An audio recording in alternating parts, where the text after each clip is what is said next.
Welcome to a Foxy Tech Tips tutorial on changing your weight on the Zepp app for Amazfit Watches.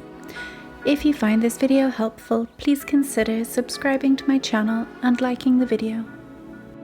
Open up the Zepp app and scroll down the home page to the weight section and tap on it.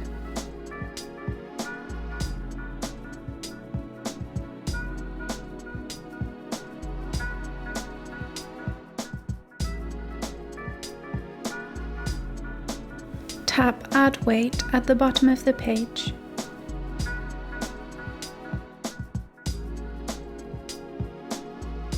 Input your current weight and then tap Save.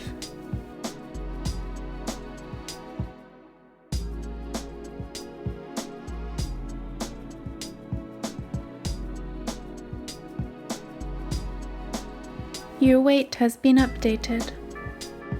And that draws an end to this tutorial. Please like the video if you found it helpful, and subscribe to Foxy Tech Tips for more Amazfit tips and tricks.